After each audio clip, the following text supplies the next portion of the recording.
Hello, everybody. Welcome back to another episode of Jesus Talks. I am your host, Ari. I am so excited to be back. I apologize for so much for the wait. I know that I haven't been as active as much, and I promise you there's very good reason why. Kind of been down in the dumps a little bit, but I'm finally back up again. And this time we're coming back with another hit. We're coming back with another amazing guest. I am super happy and very blessed and honored to have the host of the Orthodox Spirit. Everybody, let's give a warm welcome to Mike. Mike, thank you so much for being here with us today. Thank you so much to do this. I am very excited to dive into your testimony, to really just know who is Mike, who are you, and really just explain to us like what has the Lord done in your life and to where you up now, to where you are. Yeah, thank you for having me first and foremost. Yeah, this was a long time coming. I know I've been trying to set it up for a little while now, and things have kind of been going sideways a little bit. But yeah, yeah, I didn't. I had no intention of starting a Christian-based podcast, let alone a channel. I kind of started with Father Lazarus, kind of talking me into it, and at first I didn't even want to be on camera. The first episode, I think I'm on camera maybe like a total of like 20 seconds, and he was the first guest on the episode. But yeah, it was one thing where one thing led to another, and yeah, it became like an edifying thing for me to speak to all these different priests and just different guests. That just honestly, I was coming from a place at it where I was starting to take my faith just a little bit more seriously. I've had a couple of like life changing moments like that year before, and it just became one of those things where I was just asking them things that I was going through. It was more of like a therapeutic experience, so to say, than anything else. But yeah, one thing led to another, and it kind of just took off from there. I mean, so I guess the first thing that I know a lot of people would be curious to know is you're Coptic Orthodox. So did you grow Yeah, up I in was the born faith? Coptic. Yes. So were you born in the like you Yeah, were born in the faith? So how was your faith before, and then how is it now? Like, was there a huge yeah. difference? No, absolutely. So yeah, I was born Coptic. My family's from Egypt. I was first born in California. But around maybe a little bit before middle school, I kind of like just strayed away completely. And it just got worse and worse as high school came on and a little bit more into college. And yeah, I was taking a really, really, really bad route. I was heavy into things I shouldn't have been. I've been transparent about this many a times that I went through big moments of just drug use and depression and just suicidal like thoughts and just having a really really tough time with life overall. And it just became something to where like Father Lazarus was always kind of around because he was like reachable whenever I would want to reach out to them. But it was like I wasn't going to church. I wasn't really at some point I didn't even know if I really believed in God. And as I got a little bit older, things started to just kind of when you have those like epiphany moments and things started to happen and like you just kind of just you feel like this can't be a coincidence, like things start happening and you're like, okay, maybe God is trying to show me something. And one thing led to another to when I was 32, I was pretty much at like my peak of like my drug use, depression. I was really heavy on painkillers, and I had this moment where I was trying to get clean and it just wasn't working. I probably went to like a rehab facility or hospital about 5, 6 times, and it just wasn't sticking. Every time I would leave, I would just fall back into it to the point where I told like Abuna Lazarus, like I like, dude, I give up. Like I feel like this is it for me. Like I'm not gonna get any better. And then yeah, he's been the one person that was actually with me the whole time, trying to get me clean and back to the church. And then I had this moment where so I went to the hospital that last time and they gave me this medication. I blank on the name of what it is. I know it's like it's for like if you take it blocks out opiates, so I'm not supposed to take any opiates or anything with it. But they didn't tell me that for it was for like a 48-hour or 72-hour span. So after I got the medication, it was like the day or two after, and I was like withdrawing really, really bad. So I decided to do some more to just feel better, and I just felt worse. I just felt like it was just something like I felt like I was dying. That was the closest thing like I can like possibly relate it to. I called Abuna Lazarus and he was like, just get to a hospital. So I'm like, okay, I get behind the wheel of the car. I'm driving. And as I'm driving, I'm kind of like blacking out and like waking up. Like I'm like throwing up out of my car door. And it was just getting really, really bad to where I was this is bad. Like I feel like I'm honestly, I start to feel like I'm underwater. So I can't breathe. And I'm like calling my mom, like trying to just make it like I don't know, I just wanted some type of comfort, I guess. Um, so I'm trying to make it to the hospital. I'm passing out, I'm waking up, passing out, waking up. And at one moment, like I pass out completely, and when I woke up, my car was crashed into one of those electric boxes on the side of the road. Thank God nobody was hurt, including my ex at the time. She was in the car. She wasn't hurt. Nobody on the street was hurt. And I kind of had this moment where like I relived my whole life in that split second of me passing out and waking up, which I thought was like the end of it, of like me having that epiphany, so to say. And so they took me to the hospital. As soon as the doctor found out what was going on, he immediately called, like, brought the cops, took me to jail. So I withdrew overnight at the jail cell. No meds, no nothing, just literally just laying there on the bench in the cell. And then they brought me back to the hospital just to check me out to make sure I wasn't like dying pretty much. And then they released me. And then exactly 3 days after that, I had my dad call me, and he called me and he was telling me that he had a dream about my grandma that had passed away. And he's telling me that she's telling him, don't worry about Michael. Like, he's going to be okay now. All this stuff about, like, don't worry about him. Like, he's in God's hands now. You don't have to worry. And at this time, like, I had like one pill kind of stashed away in my room, like, just in case, like, I felt really bad or whatever it is. But as he's telling me this, I grab it and I go to the bathroom to flush it. And as soon as I hung up the phone with him and I flushed it, I just had this like outer body experience. It just like I left where I was completely. The people around me were telling me I was just kind of like on autopilot. I was just sitting there. Like when I go around the people that were in the room, it was only one person, but telling me I was kind of just sitting there, but I wasn't there. I was completely like in another dimension. I wasn't in on this planet at all.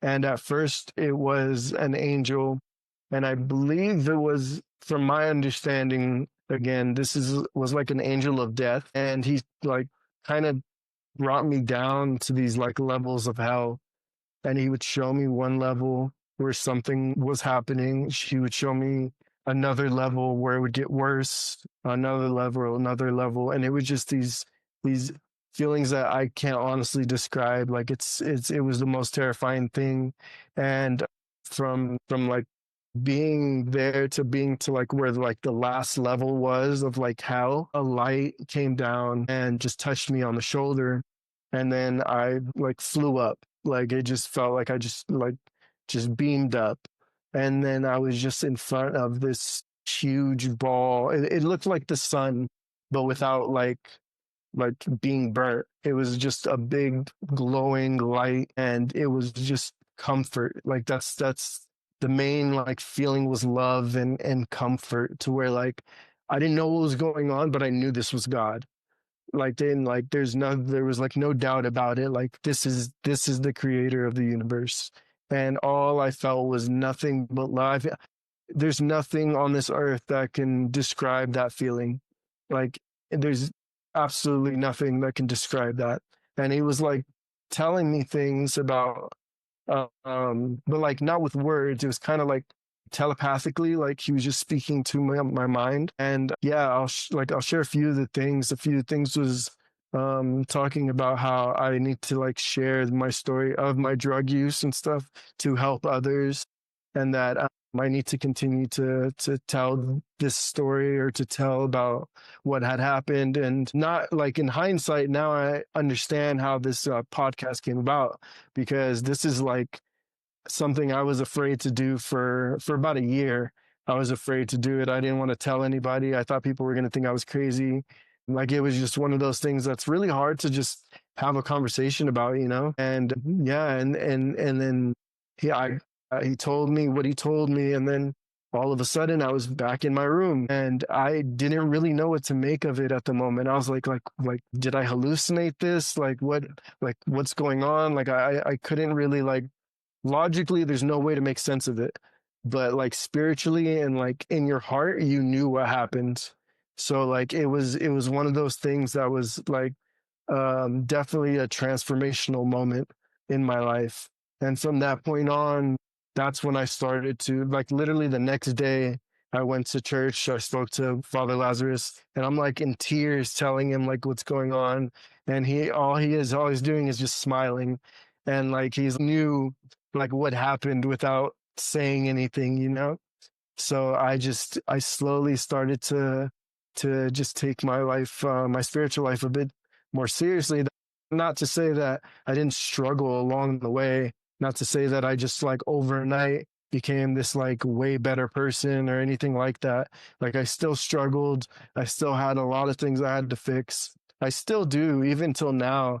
Even after starting the podcast, even after having these conversations, I struggle with tons of stuff. I tell people all the time, like there's tons of stuff I still deal with. I still deal with depression. I still deal with like the bad habits and stuff, where it's an occasional like I feel like doing this, you know what I mean? And there's no it wasn't an overnight thing. And sometimes I do feel guilty about that, because it's like, what more do I have to show you? You know what I mean? Like coming from God, like what else do I need to show you for you to like get it right, you know? But I had to slowly give myself grace. And that's also something I've been learning to do through Father Lazarus and through speaking to him. He's been helping me tremendously. But from where I was to where I am now, it's definitely a complete 180. Like I said, I still have a lot of things to fix. I'm not perfect, like by far. But yeah, there's definitely a huge transformation from that moment till now. Yeah, I think that's one of the reasons why I tell people it's there's very few people that I watch, and when I do, a lot of them have very hard testimonies.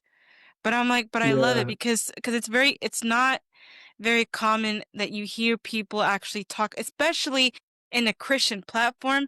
When you have a Christian platform right. yourself, it's not very common that people will speak about these kind of things. Or if they do, they'll touch on it lightly, but they won't actually go in depth about what Right. they went through.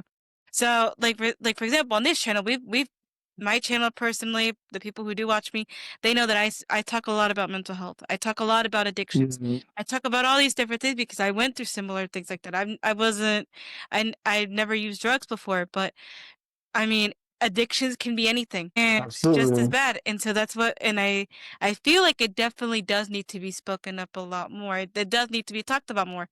I think people are afraid to Yeah. talk about it, honestly, and I don't like that. You know, there's just, I'm like, well, sometimes you got to do Yeah. it. So if nobody else is going to do it, sometimes you got to do it. And there feels like there is this like stigma around speaking about these things, especially in like the church community, just because if you, one way or another, people look down on it, or they'll look at you differently, or whatever the case may be. But if we don't give them a place to speak about it, who are they going to go speak to about it?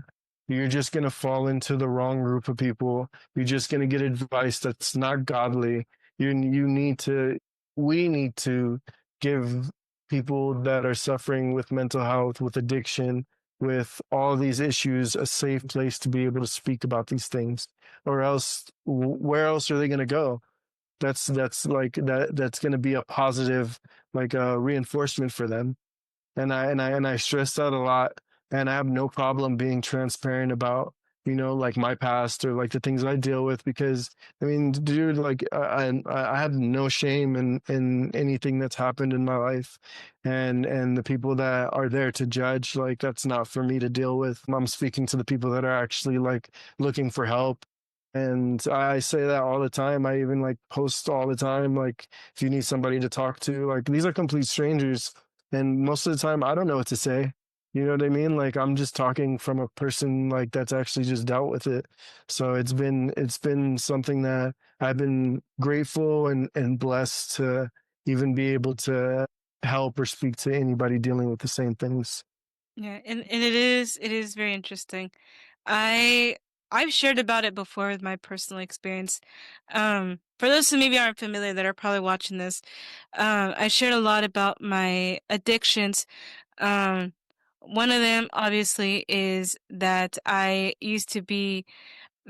was very into the world of pornography, very into that, and it does become an addiction. Even though people are like, "Oh, well, it's not as Yeah, bad like a drug addiction or like an alcohol addiction," but it's actually like, no, like it's still really bad.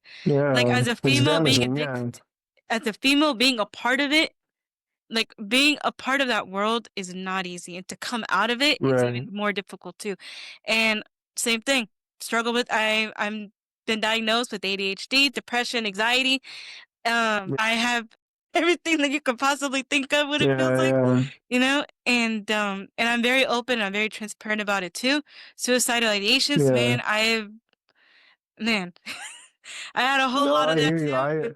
It's Yeah, I got diagnosed as bipolar at 17, and same thing with the depression, like manic depression. Like I'm literally just coming out of a slump, like to be completely honest. And I talk about it all the time. I post about it all the time. That's why I haven't been active on the videos lately. I just haven't been able to completely get out of that just until honestly just recently. Just going to church and speaking to the priest here like has been the only thing really helping. But yeah, slowly with, thank God to everybody's prayers and to Abuna out here and communion and just yeah, trying to move past it. But yeah, it's not like it goes away in the snap of a finger. It's something that like people deal with all the time, and I don't think it should be hidden. Like I don't think it should be something people should be ashamed to talk about. And I think that's a problem, because people get so ashamed about it that they just have to deal with it with themselves. And that's a scary place to be. I think the difficult part is when, and I recently went through this where it's really interesting how when you're like when you feel like you're at the pit, right? Especially now Yeah, when you're walking with the Lord, the people that you kind of expect to show up for you, especially when it's your own community, when they yeah, don't, and it's just kind of like, dang. But then it's always the people that you least expect to actually be there for you. So I went through right. that where I didn't have my Catholic community to be there for me. This happened several months ago. And I know some people know about like what had happened and stuff, but like not everybody. And that was like very eye-opening for me because the fact that not even my own church was able to kind of help me, but yet I had somebody else from states away that was able to help me and connected with somebody. Um, Oh, and so that's like I also think that like just as Christians in general, I also think we need to do better at being there for those people and really giving them the resources too. Especially like if you're somebody that's a leader at a church or you work at a church and you know that there's not really anything to help people in moments of crisis. I think it's very important that we actually need to kind of reevaluate and be like, okay, what can we do to make sure that our community feels supported and loved? You know, right. you see now common that it's not very easy that you can. I mean, I know for you guys it's probably a little different, but like for example, over here at our priests are so constantly busy because they're managing multiple parishes, and so they're Yeah, constantly like on a yeah. be. And it's nothing against them. It's just there's a lack of priests, Right, right. and And unfortunately, Yeah. they get so caught up and like sometimes it's hard to get them to sit down with you and really get to talk to you about these kinds of things. I feel like that Yeah. was kind of my situation. But Sometimes, is what? yeah. Sometimes God puts people in your life that you least expect to help you with those moments. And it's not always like a priest, or it's not always the person you're expecting to, like it's sometimes it's just a stranger. Like I've had moments where like I've had just a random conversation with a stranger, and that was one of those moments that, like, yeah, I could tell God was speaking through them. So I think we focus so much on like trying to get advice from specific people that sometimes we block out and get this like tunnel vision of like, okay, I have to get this person's opinion. I have to, and but being open and keeping your heart and ears open, I think you get a lot from people that you might least expect. Absolutely. I think that like I know during my moments of crisis, like deep crisis, um, Yeah, the people that I least expected to be there were there for me, and that is something like even now I still look back at it and I'm very close with those people, and I love and I adore them, and it's just like I think about it, I'm like that's so crazy. I'm like right, I never would have expected them to be the ones to right, help me during those moments of crisis. And I'm like how is that even yeah, possible? But it's also I feel like it also kind of reminds me that it's like even when you feel like you're most alone, like God has a way of surprising you that's kind of like actually you're not really alone in this situation. Like these people, they absolutely, may not fully understand everything that you're going through, but there's still people that do want to see you succeed, that do want you to see you better, to want you to keep being better and to keep working. And so I yeah, think that's also like just a very huge important thing. And I love and that's one of the reasons I love your channel. You're very, very transparent. And again, it's very, very no, rare to thank see. And you, I think honestly, that is a gift because I wish more people were more transparent about their lives like that. Really speaking about this is what I came through. This is what God put. And the thing about what I love about it is like when I hear your testimony, I'm like, I could tell that this is somebody who's probably went through hell and back, but it's also like a man in the moments where you were really drowning, I knew that it was the Lord literally physically lifting you up and being like, actually no. Like you're not no, giving up just yet. absolutely, Like you're not giving up just yet. And I yeah, think that's a beautiful thing because I feel like I've been in that same position too where it's like actually you want to be done. I know you want to quit. I know you want to throw this all away, but it's like every right, single it drives it it's surprising me because sometimes I'm like every single time I want to quit, throw it away. Every single time that I'm like, you know what, Lord, I'm done. Like, I'm done. This is it. This is time. Like, it's time for me to leave. It's time for me to drop everything. It's time for me to this and that. Screw everybody.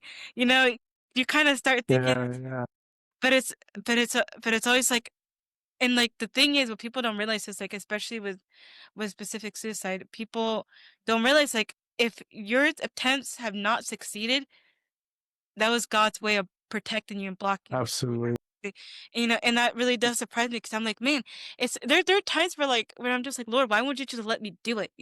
Like why am I such a yeah, coward yeah, into not yeah, doing it? But then I have to remind myself of like, well, maybe he's allowing me to be a coward in this situation because he doesn't want me to give up yet. right, There's probably something else that I'm just yeah, not seeing yet that he can't maybe reveal to me yeah. just yet. And so it's like a whole thing. I don't know if you've been in that situation where you're just like, man, No, why no, am I still here? absolutely, dude. Like more times than I can count. Honestly, like even I think it was like a week before like the podcast started.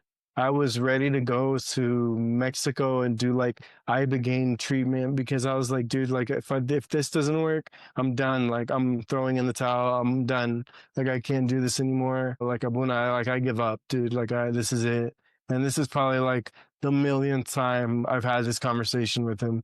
And I promise you, like a week or a week and a half later, the podcast started and did the first episode, and it just went from there. So it was just like God has he has quite a sense of humor, He like does, yeah. if yeah, he does. And it just I don't know, sometimes we just like lean on our own understanding a lot, and it just it's not the right way to think. And We obviously have seen the outcome of that time and time again, but it's just trusting, at least in my case, is hard. So, like, giving up control and fully trusting is hard. I still struggle with that all the time. And there's a lot of the times where I catch myself like straying away and trying to like make sense of things logically with my understanding, and it never works out. It always ends up being, something that just is just, it's just worse than where I began, where I begun or began. Sorry, but yeah, sometimes we just have to trust, and I think sometimes he's waiting on that trust. He's waiting for you to be like, okay, you know what? I don't got this. Like, it's on you now. I don't know what else to do. Like I completely give up. It's on you now. And for him to actually just show you that he's really in control. We're not in control of anything. We're not in control of anything. I'm not in control of the breath in my lungs. I'm not in control of the sun coming up. I'm not in control of me crossing the street and not getting hit by a car. I'm not in control of anything. And like starting to realize that more and more, you become more and more grateful for even the little things, and with that gratitude comes a sense of like comfort. Yeah, and it is funny because I can imagine him being like, oh boy, they're probably like, oh boy, here she goes again, wanting to take control of the situation. Yeah, They're probably yeah, just yeah, I can imagine him being up there with my guardian angel and be like, watch, yeah, yeah, she's gonna yeah. crack soon enough, and she's gonna realize that it's me that she needs. And then once we Right. call on him, he'll like, all right, here's my cue.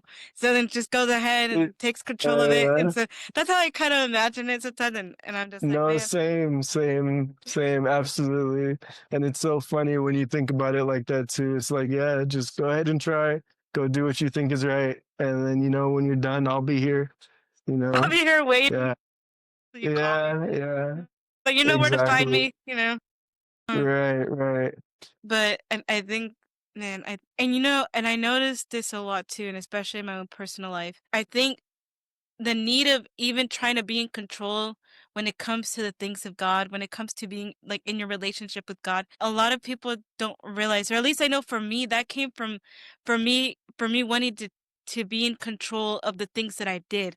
Like Yeah, even certain addictions that I had, certain struggles that I yeah, had, because when I did those things, whether it was, anything that was in a lustful path, anything that came right, to, hurting myself physically, anything from wanting to take my own life, anything from coping in unhealthy ways. right. That was all because I wanted to be in control of something. Because a lot of times Exactly. the things around us, we're not in control of it, and it stresses us out. I don't know about you, like Yeah, it stresses me out, and I'm like I'm just yeah. like, let me be in control of this. And so you try to Just of this find one thing. Yeah, and so and I feel like a lot of times for those who have dealt with those serious kinds of addictions, and then now when they're trying to walk with the Lord, it's like now walking with the Lord, you have to realize, okay, you have to let that go. But what does that mean? And what yeah, does that look like when you have to let that go? That means that not everything's going to go the way that you want it to be. That means that the outcome is never going to be the way that you want it to be. That means that you're not always going to be in the know of everything that God has. For somebody that is in such need of being in control, like that's like the worst thing possible. Not it's knowing hard to do. like you're just thinking to yourself, you're like, I'm gonna go crazy because I don't know what's gonna happen. I don't know Yeah, what's this. Like, and sometimes I'll be like, Lord, I'm like, please just tell me like what's gonna happen, what's gonna be this, what's gonna be that. Is it yeah, this, is it this and that? And I feel like sometimes he's like, calm down, slow down. Like yeah, this isn't about what you want. He's like, right. you're gonna know when you gotta know Mhm. in the time that you have to know it. And so it is hard to kind of break from that, and you do It learn is. it's a hard pattern. So Yeah. do you feel like you're resident? No, no, absolutely. Like that's been the hardest part, if I'm being honest, is fully trusting and giving up control. That's been the hardest part for me, because you feel you it's just hard, like not feeling like not in control of your own life. And like am I making the right decisions? Am I not making the right decisions? Am I like, is this from God? Is this not from God? Trying to discern between, the two. And honestly, like the fear of the unknown is terrifying. It, and it's things like that I've had to deal with because you don't know. You're kind of just putting like blind trust into God and trusting that He has your best interest in mind, And it's not something that logically is easy to like get around. So like it's yeah, like I completely agree with you. That's especially for somebody that feels the need to be in control a lot of the times. That's been like one of the biggest struggles that I've had to deal with for sure. Yeah, but it just baby steps, like little steps at a time, and you start to just trust more and more until you kind of get to a point where you're just like, well, like whatever happens, happens, kind of, and not in a negative way, more of in like whatever you want to happen will happen, and that's slowly growing for me. And it is a comforting place. Don't get me wrong, like I stray away from that occasionally, and I do catch myself worrying or yeah, just one way or another, like feeling like maybe something's not going to happen or whatever the case may be. But you get to a point where you're like, you know what? If it's in your will, it's in your will, and whatever is going to happen, like, is in your plan.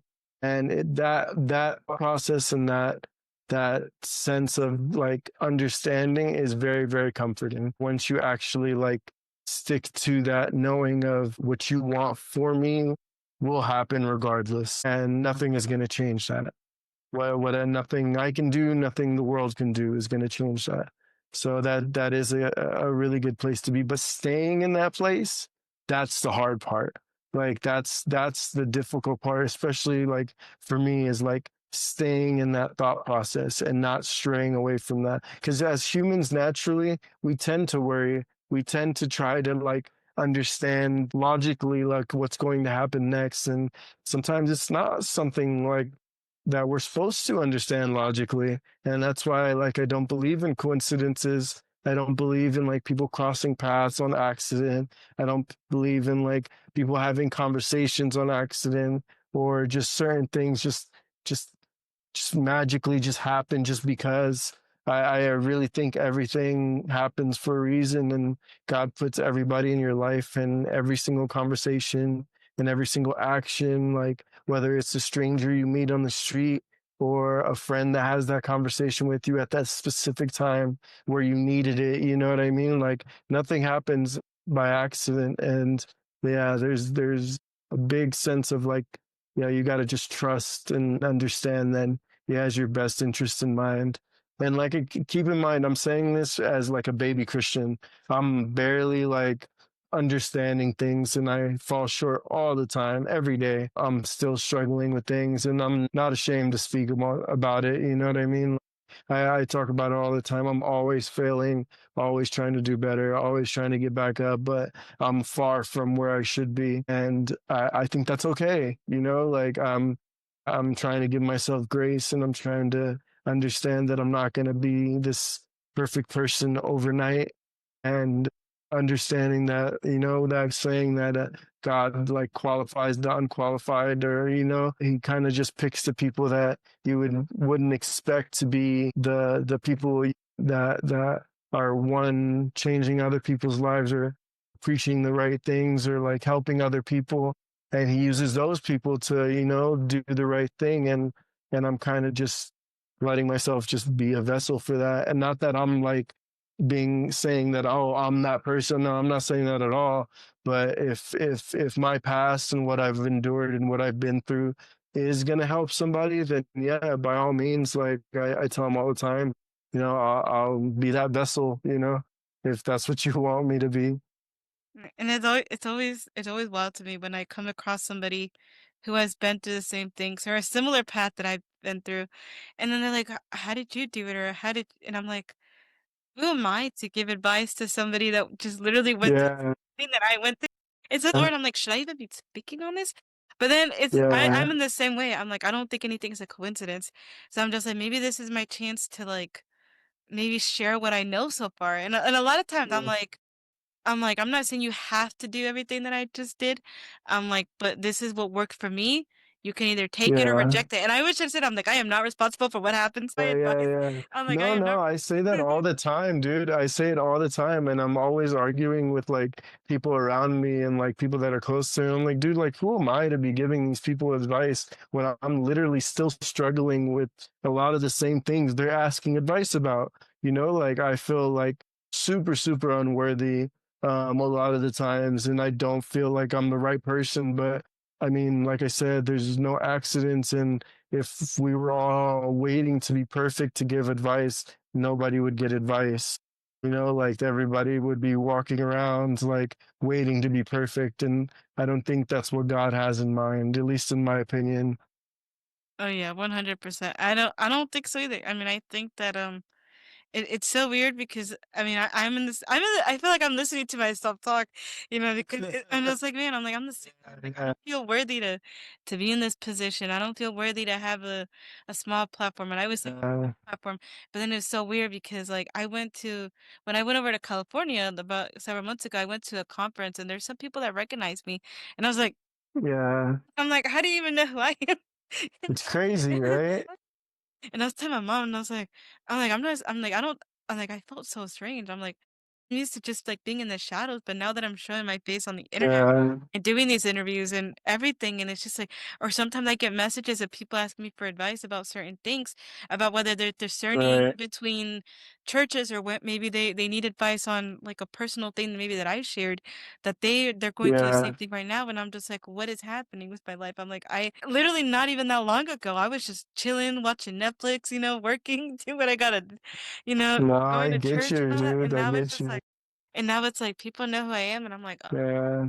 it's a strange feeling, but And it's hard sometimes. You have to put yourself out there like that. It's not easy to talk about your own past. Like it's really, really not, or to put your face on camera or any of that. And whenever it's like stuff that like I feel like I don't have any answer to, I always forward it straight to Father Lazarus, like or somebody that I feel like would give them the right answer because I'm in no position to I tell you anything other than my personal experience. I don't know enough. I say that all the time. Like, I'm not a theologian. Like, I don't know about enough history. I don't know about, like who said what happened when, like all these things. I'm coming from a blank slate from somebody that's literally just, I'm doing this podcast as like a therapy session. That's how I see the Orthodox spirit. I see it as like a therapy session for people that are dealing with things that I'm dealing with.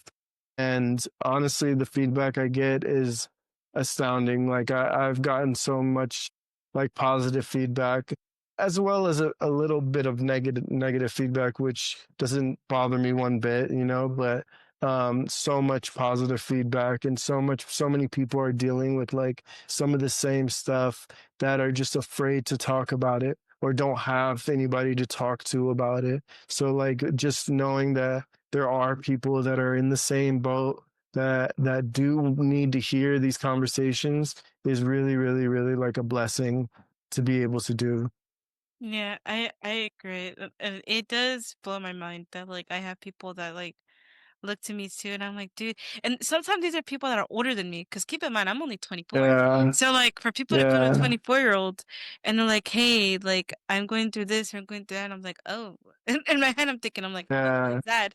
I'm like, man, I'm like, this sucks. But like, there's another yeah, part that's like, yeah. what do I even say? And a lot of times I'm like, sometimes I'll tell them like, listen, I don't know what to tell you. I'm like, I do Right, feel for your situation, but just know that I'll be praying for you. Boom. right, Even right, just something as a prayer, just like at least they have that comfort of knowing that somebody is going to be right. praying for them or for whatever situation that they're going through.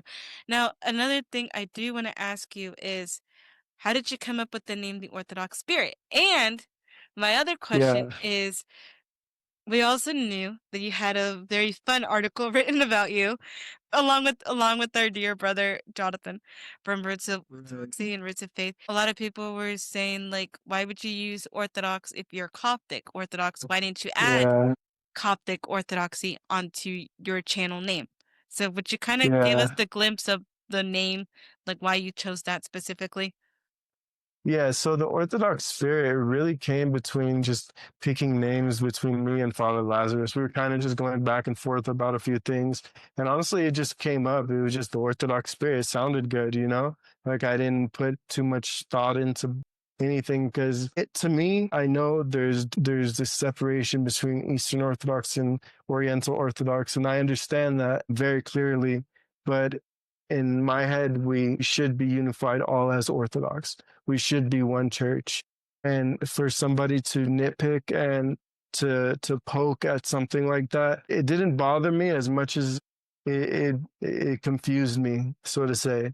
It's like, why wouldn't you want us to be united? You know what I mean? Why wouldn't you push towards us being like one church instead of nitpicking at the separation of it? You know what I mean? And I didn't put any thought into like putting it in as Coptic or Oriental. I didn't even think about that. That didn't even cross my mind.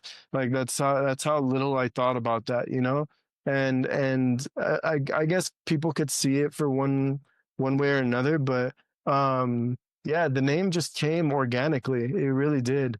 We were just picking out names. We were throwing names back and forth, and that's what the one that stuck and sounded the best to both of us, you know. And I was like, okay, cool.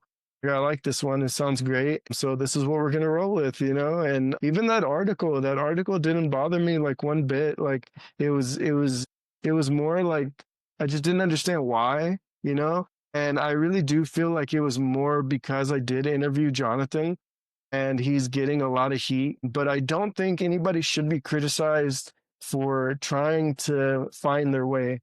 I don't think people should like crucify, for a lack of better word, for people trying to understand things in a different way. Let me ask questions about Catholicism. Let me ask questions about Eastern Orthodoxy. Let me ask questions about Oriental Orthodoxy. You shouldn't be, yeah, it shouldn't come with you like being bashed for things like that. That should be something that you can openly speak about. And dude, like at the end of the day, like it's my channel. Like if I want to speak to somebody that's a different like denomination or whatever, I should be able to do that.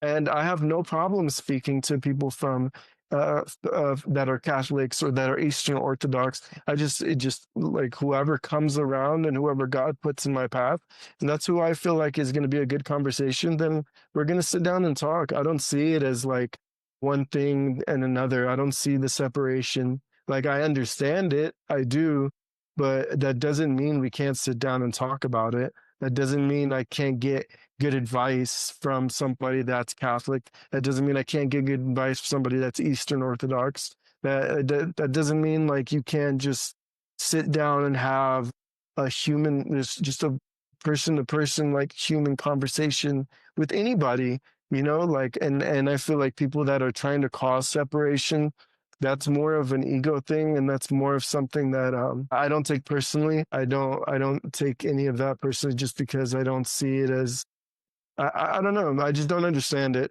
At the end of the day, I really just don't get it. I I kind of think had we to should be able to, I yeah, kind of had to laugh a little bit when I saw the article. When they were trying to criticize yeah. you for not putting Coptic on there, I was like, I'm like, Yeah, I did you didn't even really? think about it. I was like, I'm Yeah, like, did you realize that? Like, I don't, and this is how I know they don't watch your videos because you've been, yeah. from what I've seen, you've been very transparent that you're Coptic. Very, very Yeah, I'm transparent. transparent about everything. Like I don't have nothing to hide from anybody really. Like and whether it comes from like the religion or my past or the things I've been through, I don't hide anything from anybody, and I think that's the best way to go about it. That way, nothing comes up down the line, and people try to expose you or whatever the case. Like, no, dude, I talked about everything, and I speak about everything openly. Like if you ask me anything, I will give you the answer, you know? I have nothing to hide. I'm kind of the same way too. Even with like my testing, and people are like, "Are you sure you want that on the internet?" I was like, "Well, if anybody ever tries to expose me, it's already on there. Yeah, I it's out practically there. exposed. I'm Yeah. like, I practically already exposed myself." No, no, there's no better route than the truth. Just, like speak honestly and nobody can have anything to say. They might be judgmental, but that's on them.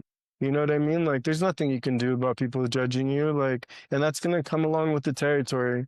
You're gonna have good with the bad, regardless of what you do. There's always gonna be somebody like in the bushes somewhere trying to pick out what you do, you know?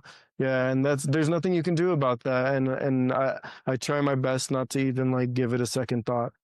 Mm. I mean, I do have to say I think you're doing a fantastic job with Thank you. with everything that you're doing. I also want to touch upon the fact that right now you're in a whole different country right now. Yeah, You're yeah, other side of the universe. And I do want to highlight what you've been doing online. I know a huge thing is that you're raising money to help out as yeah. well. So can you maybe talk a little bit about that? Because I also will be linking Sure. I will be linking that GoFundMe that you had on there. I'll be Yeah. linking that the bio and everything so people can go and donate as well. But I would like for you to kind of explain what is No, this about. absolutely. Yeah, so originally when I came here, I went to the Orthodox church in the area, which is in Greendale, Harare, in Zimbabwe, and they're a very very small church. Like the congregation is maybe like 15 people. It's a very very very tiny church, and they go and on a weekly basis, maybe 2 3 times a week, they go to this other Orthodox church in Epworth. And Epworth in Zimbabwe is very poverty stricken, and is it's just a really really tough place to be. There's people that go days without food. There's people that are in need of medicine and don't have it. And the church here, they do a lot. They do as much as they can with the resources they have. And the first time I went, yeah, it kind of broke my heart because there's literally, when I mean thousands of people there, there's like over like 2,000 people that attend like regularly, and it goes all the way up to 4 or 5,000 people. Like this past week, I believe there was like close to 5,000 people, and what they do is they try to give them medicine. They'll try to help them with like medical bills, and they try to every Saturday will feed them. And sometimes the food is literally just a piece of bread and an egg, and that's all the church can afford, you know? So that really like yeah, it really bothered me a bit. So I just started raising money, and thank God, and to all the people that donated, we've been able to feed them like chicken and rice and like actual like meals, like healthy, you know what I'm saying? Like good meals to over like 2,000 people on a weekly basis now. And it's been growing. And like I said, I didn't do anything but make a video. This is all God's work and all everybody that's been donating. Like, yeah, it's definitely something that I'm trying to help grow. And I would like to keep doing that while I'm out here. And if somehow I'm slowly trying to set up a small foundation for them, that way when I am gone, there's still some type of way for them to continue to get funding, at least at the very least to get food. You know, like we're so unappreciative, and we take so much for granted sometimes, that when people just get, dude, they're getting like a slice of bread and egg, and they're happy, they're good, like, and we're looking at that and we're just like, what, you know what I mean? Like we take so much for granted. So when they're getting a meal with like chicken and rice and vegetables, and they're so happy, like you have no idea how happy these people are.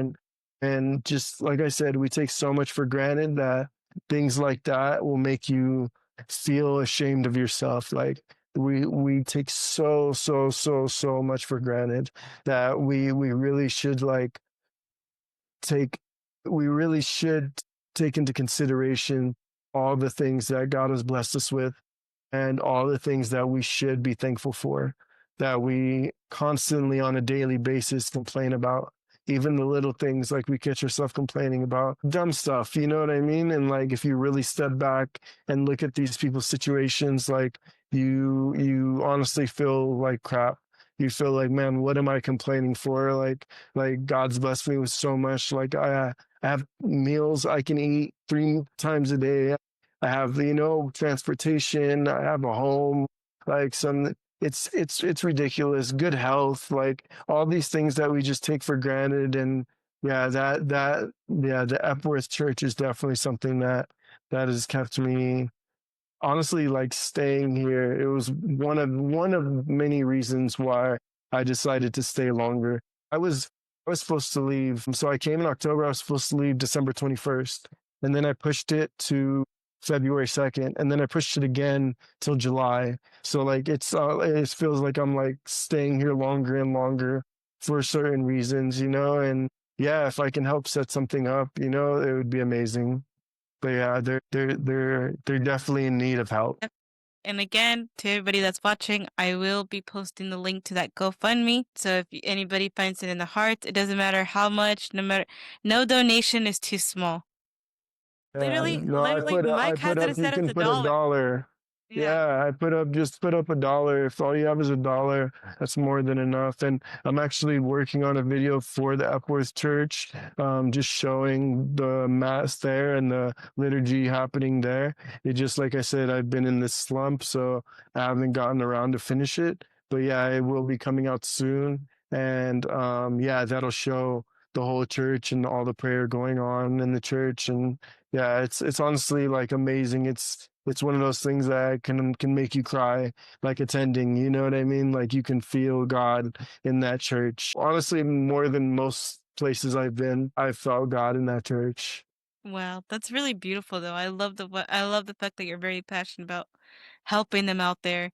And you getting to Yeah, see and witness that firsthand. I think that's even more powerful. And I bet it definitely is a humbling experience, isn't it? it It's is. It because you're is. probably like, man, like I complain about everything, and Right. then there's these people who are going through so much, and yet look at them, like they're still going on with their and life. and they're okay, yeah, and they're like content. It's like they're okay, like they're not complaining. They're not. You see these kids smiling and laughing, and like like and you're looking around like, man, they're literally playing with dirt. And they're just smiling and laughing, having a good time. They'll come and hug you. Like they don't know you. They don't know me. Like I've never met them. And they'll come give you a hug, like play with you. It's really like just a heartwarming experience. That's so beautiful, man. That is Yeah. genuinely beautiful. I think my last couple questions to kind of wrap up. What advice would you give to somebody who is on a journey, on a healing and recovering journey from an addiction? Um, Just from your personal. I guess my biggest thing would be to find a decent support system. And one like number one priority in that is God. The closer you get to God, the easier it is to get over your addictions and over your problems. But find yourself a good support system, and a support system that will help you go in the direction, in a godly direction. And two, I would say you really have to change your environment, whether that's people or whether that's where you actually are. You have to remove yourself from any of your old environments. Don't be afraid to ask for help. Don't be ashamed. And when you fall, get back up. You're gonna fall. It's part of it. You're never gonna just be perfect. And just because you were doing good for so odd weeks, a month, 2 months, whatever, and you slip up, that doesn't erase all the work you've already done. So don't let the devil play with your head and make you feel unworthy, or make you fall into like that despair of like you're not good enough. Look what you did. You messed up again. That's not true. That's him trying to throw you off your track because he knows where you're going. So yeah, I would definitely like those would be the main three that I would give for somebody trying to do better, especially with addiction. Yeah. And it's definitely, I think this is going to be encouraging to a lot of people who maybe do have a past with it, maybe who haven't come to terms with it too. Yeah. The first thing that they tell you in AA is to admit it, like to admit that you need the help, Right. and I think that can be applied to I think that can also be applied to just whether you're recovering from something, whether you're slipping up. And again, like I shared on here, No, that's for for everybody sure. listening, like addictions can be anything. They can be anything. I mean, it Absolutely. doesn't have to necessarily be drugs. It doesn't necessarily have to be alcohol. I mean, if you're anything Right. like me, like it could also be, you could have a relapse in depressive thoughts, depressive situations, anxiety, panic attacks, etc. Like these are all different Mm-hmm. things. either maybe even go to the extreme level of just struggling with lust or just certain Yeah. habits and stuff. I mean, there's so many times where I've slipped up. I slipped up. So I literally slipped up like, well, like 2 weeks ago. And Yeah. and you know what? And I did feel and I did feel like crap. And I was like, man, I'm like this. Of course. Yeah. But because I mean, it's never easy because you're like, man, I'm like just when I thought I was doing so well. But you know what? You Yeah. pick yourself up, and if you there's a nearest confessional near you that you can go and confess to a priest. I went to confession, and then I was like, okay, I think I'm good then.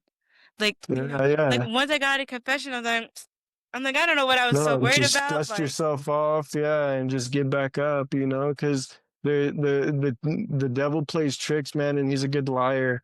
So he'll make you feel like, like you're unworthy, or you're a screw up because you'd messed up. No, dude, you messed up. It happens, like get back up, keep going. And I think that's something people really, really, really need to get into their head, especially when it comes to like addiction of any sorts.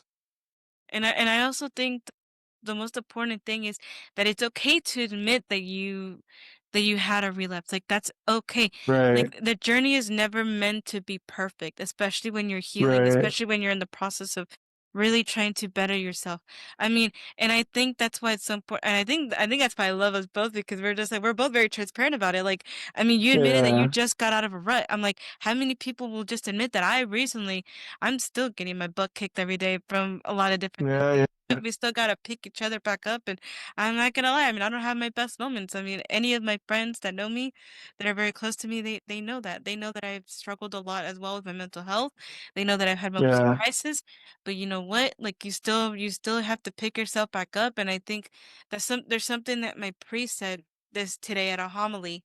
Um, and one of the things he was saying is, the closer you are to the sacraments, the closer you are to God. When you right, start straying away from the sacraments, you start straying away from God. He's like, so if you want to yeah, get to God, you go to the sacraments. You go to yeah, the which sacraments. is amazing advice, yeah. And Is no, and like I said, like bro, you made a new friend, like if you need anything, like I'm just a message away, you know what I mean? Like my past, I deal with the same stuff, so like for any reason, you can feel free to reach out. absolutely, absolutely. I mean, this has truly been an absolute blessing to just have you on. And I've been so excited about this, and I know I mentioned to you, like I spoke to Jonathan about this, and he knew how excited I've been to be Yeah, able to get yeah. the opportunity to interview you, just because again, I mean, it's just when I started watching your channel and I started listening to it, I was like, man, I'm like, this guy's just, I'm like, wow. I'm like, I'm like, Yeah, it's so refreshing to see. And I know we hear it a lot, like, oh, not like everybody goes through do similar things.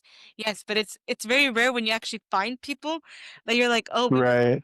in this part. And so like for me, I'm just like, Yeah, yeah. I love that. But anyways, No, I'm glad. Yeah, I really, and I do want to give Jonathan a shout out, man. He's as much as heat as he gets, man. He's honestly one of the most down to earth people and genuine people that I've met through this whole process. So I do want to give him his flowers. Like he's genuinely a good guy, and he's just like the rest of us, just trying to find his way.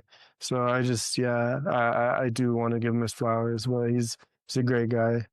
and I also want to give a shout out to Bruno Lazarus because I know he's helped out a lot of people. Yes. He's helped me out a lot too, man. Like it's just, I'll be honest with you. I kind of thought he would like. This is just a silly thought, right? But like, there's a moment where I'm like, man, I'm like, he's gonna get so sick and tired of me. But he's so sweet and so genuine. No, I'm like, man, I'm like, I yeah, just yeah, like I'm just like, what the heck? And like, I don't know. Like yeah. me getting to meet him was such an honor for me. And like, I I text him at like the most random times and like call him at the most random times, and I know he probably gets like a million people doing the same, but he still finds time to respond, even like I'm telling you, there's times where I've texted him 3 a.m. and he's like, yeah, he's still up somehow, and yeah, but he's an amazing person, and honestly, like one of the most impactful people in my life, like throughout this whole journey. He's definitely somebody that has been, yeah, one of the most important people that I've had in my life through this whole process. no, absolutely. He's one of the most humble priests that I've ever. Out of every listen, I've come across a lot of beautiful, amazing priests, and I love all of them. But I've never met such a humble priest before. And the thing is, I know he won't take the compliments. He's so funny. Yeah, yeah. Because he's always like, "Oh, glory to God," or "Praise Glory to God. Yeah, God, glory to praise God." God. You know, Yeah. and like he'll do like the sign of the cross and everything.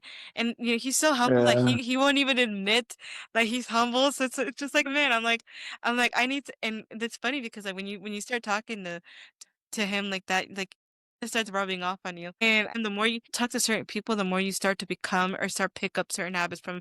So you know, and I realized that Right. I actually started doing that too. Whenever somebody compliments me or they tell me something, I'm like, glory to God. I'm like, praise God. And I start doing the sign Glory of to the cross, God. and I'm like, that's such an Abuna to get up. That's so cool though. Yeah, and I'm just Yeah, like, you yeah. know, he's a beautiful. Nah, I'm glad you guys have crossed paths and like hopefully next time you're in California, I am too, and we'll do like an Hopefully, man. in-person one. Oh yeah, Yeah, absolutely. yeah, we'll make it happen. Definitely, definitely. So anyways, first and foremost, to the audience that's watching, thank you guys so much for staying with us for this episode. Thank you guys so much for watching, for being patient with me while I've been uploading and doing a couple things.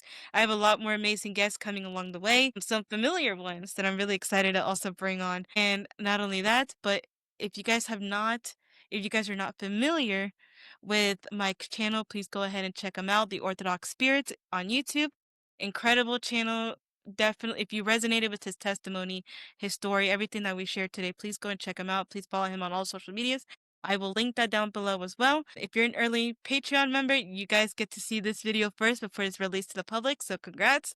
You made it onto the Cool Kids Club and I'm really excited. And two, you know, if you guys are watching this on YouTube, what are you guys doing? Come on, let's join the Patreon, guys. Again, and I've stated this before, everything that's earned on Patreon is going to come just to focus on buying more equipment, you know, getting my own stuff to be able to do more of these interviews and hopefully get to do even in-person interviews, you know, because I've been doing everything. So, you know, equipment is not cheap, unfortunately. So if you guys want to help out with that, definitely subscribe to the Patreon. I have everything linked down below. I'll link down Mike's channel. Mike, thank you so much for being here with us today, sharing your testimony. No, thank you. Such a blessing. Thank you so much. No, I appreciate you having me. Yeah, thank you guys so much for listening, for watching. I hope you guys enjoyed this one. Please let us know in the comments below if you guys liked it and if you guys would like for me to bring him back on to talk about other things. I mean, we can definitely do that too. I'm really excited. Yeah, I'd love that. Yeah, absolutely. So just let me know what you guys thought about this. If you guys liked it, maybe even message Mike and tell him like, "Hey, I loved your interview." Go ahead, do that. Tell him how you resonated with it. I'm sure he'd love to read it. So, yeah, anything for that. No, absolutely. But thank you guys so much. God bless you Uh, guys. And until next time.